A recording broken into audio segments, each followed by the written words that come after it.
تحيه للمغرب والله. نعم تحيه للمغرب على طبعا اللي هم عاملينه. طبعا طبعا. يعني انت بتتكلم منتخب ناشئين، منتخب اولمبي، منتخب اول. بص تواصل الاجيال بمختلف الاعمار السنيه، من كل جيل من دول هتطلع خمسه سته هتلاقي ان منتخب المغرب على مستوى المنتخب الاول متسيد. ومنتخب السيدات هم نفس القصه. هم عملوا كده ازاي يا ابراهيم؟ هم سنه 2010 خرجوا من كل حاجه، كل المنتخبات خرجت، والمنتخب الاول خرج من كل، ومنتخب المغرب اعتقد ساعتها ما تاهلش حتى كاس الامم.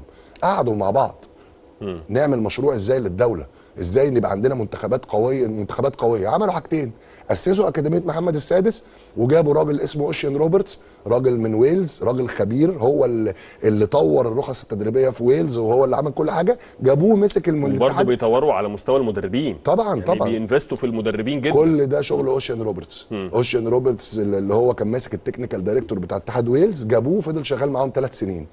3 سنين وحد لهم طريقه اللعب ما بين المنتخبات، كل المنتخبات بتلعب بنفس السيستم.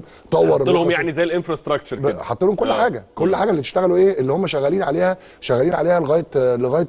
لغايه دلوقتي. لان الشغلانه بتاعت التكنيكال دايركتور دي شغلانه صعبه جدا، ومش سهل ان حد يعملها. لازم يكون حد صاحب خبرات كبيره. لكن في نفس الوقت بنتمنى ان اولادنا ما يتاثروش بالماتش ده. وانا عارف الكلام اللي بقوله ده يعني كلام انشائي، يعني كلام صعب. لازم اولادنا يبقوا مركزين ان شاء الله باذن الله ماتش مع الجزائر بالظبط، ان نقدر ان احنا باذن الله يعني نرجع تاني للنتائج الكويسه. وانا بقول رساله لكل اولادنا، وبقول رساله